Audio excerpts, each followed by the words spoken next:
Like a past problem I thought I'd worked out, you return and keep returning. Irritant, writhing on the stark white of the porcelain tub, moved by the flow of water, curled in the plunging neckline of my most comfortable sweater. In the pages of my favorite book, sutured through the bedsheet. When I pull you out, I drop you on the floor until you future your way into my life again on the bottom of my sock. I lug you around like an exterior tapeworm and feed you over and over again like a grudge. Later, I'll sweep you up thinking I've dealt with you once and for all. I've pulled you for the last time from the white towels, and I've removed you from the bookshelf as often as I can stomach. You've once again clogged the sink so far the snake can't reach. The last time the landlord had to climb beneath the house and remove the pipe. Your secret was the ugliest he'd ever seen. You refused to collect in the hairbrush. You refused to stay in your socially acceptable place, and as soon as I think I couldn't possibly see any more of you, you surface yet again. And I know there's even more where you came from. You are always there to remind me of what I lost.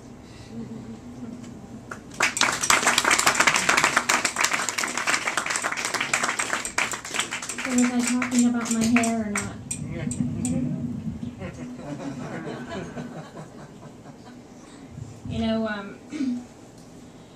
Single people, when we're walking around, we see all these, especially around Valentine's Day, we see all these people walking around on the streets, and they're like lovey-dovey, these couples. It's kind of gross. And like all hanging all over each other, and you see all the commercials, they're so represented for people who are couples, buy our products so you'll be sexy for your wife or whatever. So I was having one of those days, and I wrote this poem called Theme. Tuesday, after I opened my eyes and cast aside both the blankets that covered me like a net, I opened one half of the sliding glass door to the patio where a pair of doves trilled from the double strand of power lines. In the kitchen, where the fridge was humming reassuringly to the oven, I raised my eyebrows at the 2 heaps of coffee grounds that scattered from my spoon and hid in a stoneware pot with its matching lid. And it was quite unsettling that as I undressed to bathe, the bottles of shampoo and conditioner side by side gazed into each other's tight faces in that particular way they have of reminding me that I am naked. In the bedroom after dressing, I donned one sock and then its mate, and one shoe followed by the other, while my hands danced that dual dance, their intimate choreography among the shoelaces. Later, lunch at Hanamaru, the chopsticks cradled in my hand, the paired sushi snug in their pilotless gondola, perpetually circling the sushi bar's moat, snug in their rice-woven coats.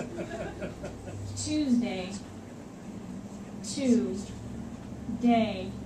Today I am aware that darkness is light's counterpart, and the sun is coupled with the moon. The oasis is enamored of the dune, and the morning with the afternoon. Near twilight, I turn both like-minded feet toward the end of Hamilton Street to the antiquated theater.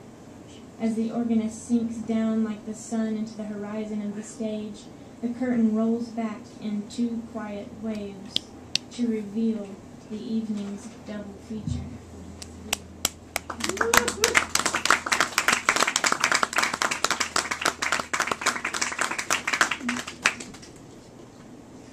I don't have any particular order for these. I apologize. Shuffle. Speaking of lovers, I'm going to read you a new one from this book called My Lover Pills an Orange. On the table, a vase of late-blooming oleander, petals slightly bitten, curled like a pup's tongue. A drop of dew just gathering momentum, the light hits it pink. A cheek slapped and reddening. I could say you reminded me of an apple, flesh and chafe. Red and monstrous, the mottled declarations of your skin, you, my horrible love, at the kitchen table, peeling an orange, separating the skin from the pulp, spitting out the pips, you murderer. Love it.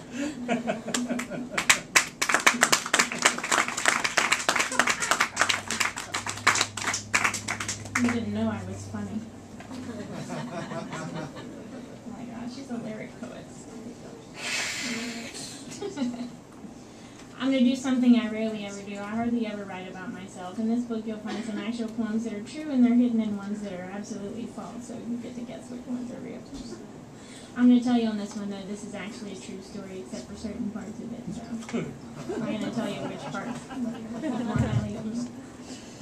It's called 9 Unkind Endings.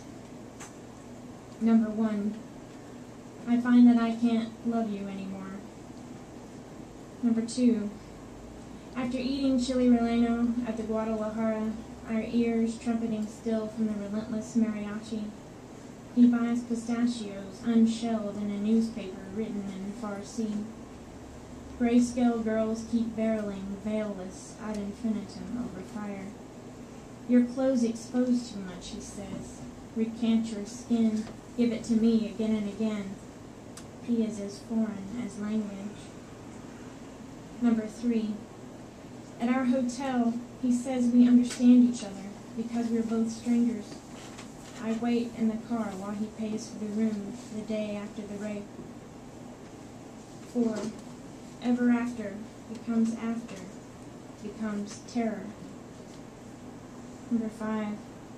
We make love as if love could be crafted while he covers his face with a hotel towel. Unlike our American sex, it smells sterile.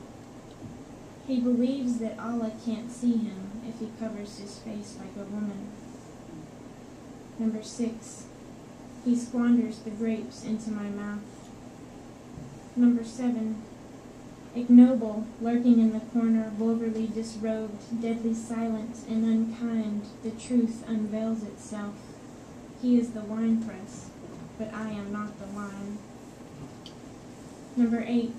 In silence now where once pink chatter filled our mouths and bubbled down our chins, he adjusts the knobs on the radio. Number 9. I find that I can't love you anymore.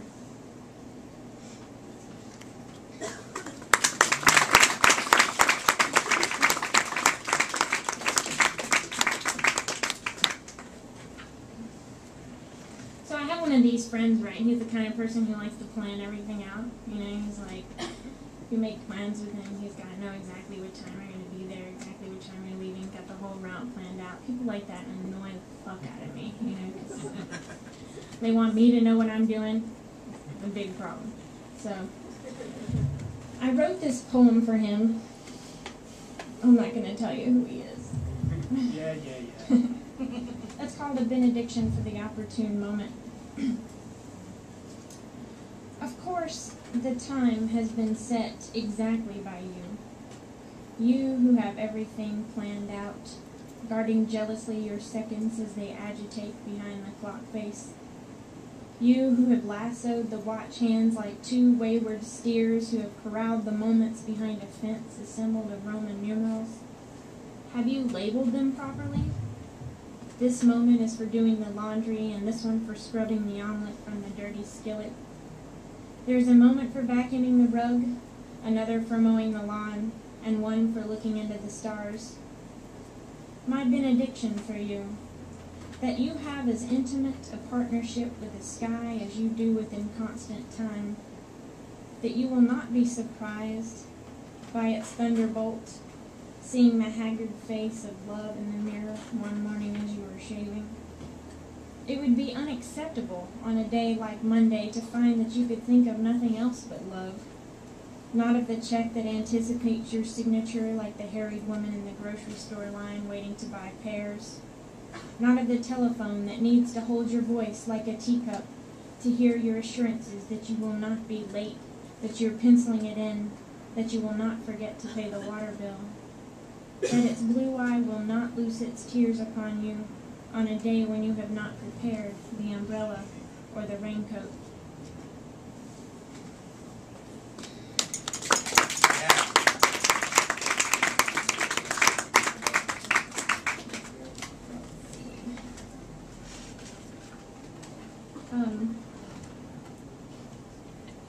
So this is for MK, it's her favorite poem, and I'm going to read it for her.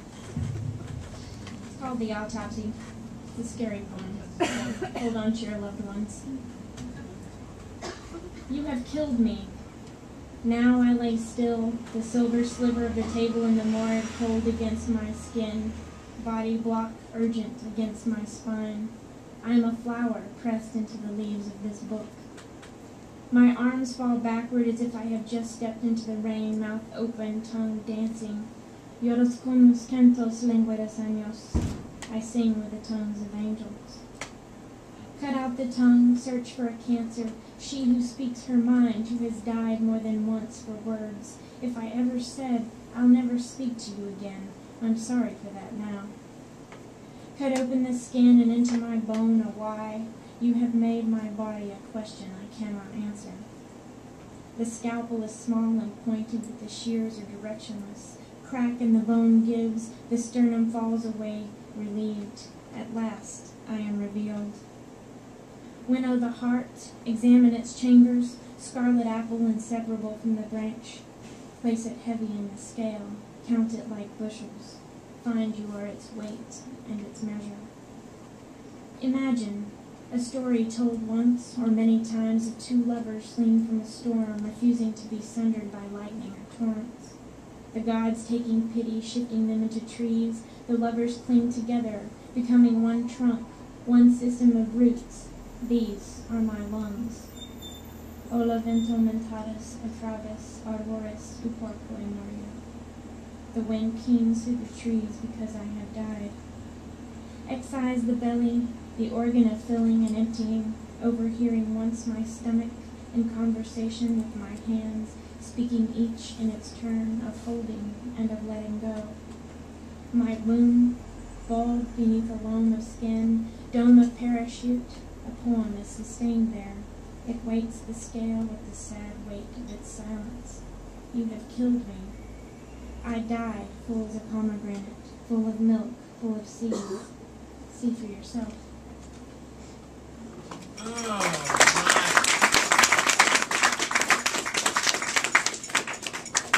Here's another one I'm going to reach in. A couple more maybe. This is called The Seventh Way to Listen. I was just telling Paul that I decided to write about 7 different ways to listen, but forget about 1, 2, 3, 4, and 6. The only 5th and the 7th one are in the book. The 7th way to listen. The hand is a message, each finger a wordsmith, a hammer. Your fingerprints are cursive letters written on the parchment of your skin, spelling out over and over again, on the countertop, on the mirror, on the wine glass. You are here, you are here, you are here.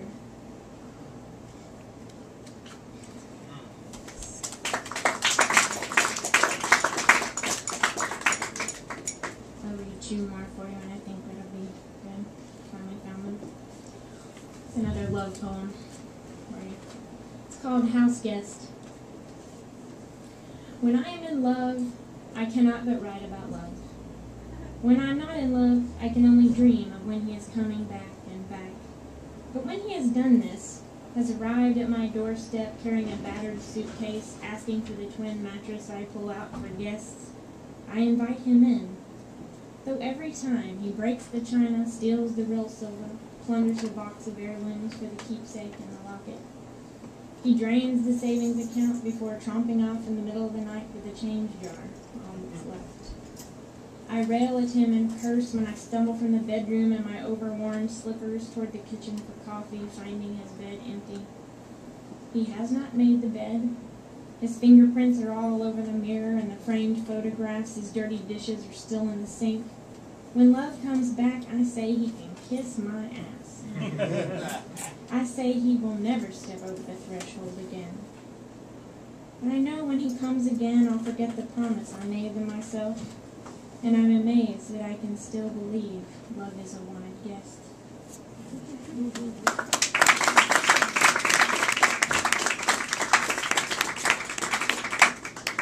Last one. This is called A Full Life. Wrote this for my mother.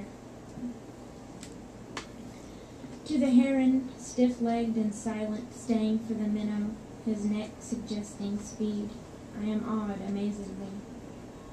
At his splayed toes made for steadfastness and silence beneath the lake's mirror, I am envious and cannot let that feeling go. To the stubborn pear tree, star-crossed and blossomed, despair is trivial. For years in our backyard its insides have been rotted, but the meat of its fruit still tastes sweet. Because it's seen the worst, it does not fear the lightning strike, the heat, or lack of rain. What's the worst that could happen? Its only occupation is to bloom. And to the butterfly so brilliant and unconcerned on his way to the flower, any flower, I love you for reminding me that any flower, any landing at all, will do. And to the oxlip surrounded by the encroaching dollar weeds still opening though tomorrow's sun may shadow him beneath the palmate leaf of his enemy, I salute your persistence in the face of certain ruin. And to the brimming cup left drowning in the rainstorm, I am humbled by you for doing what cups do, for living like the living do. What is a full life? The loud goose singing badly and in one note, just to hear the sound of its voice. Thanks.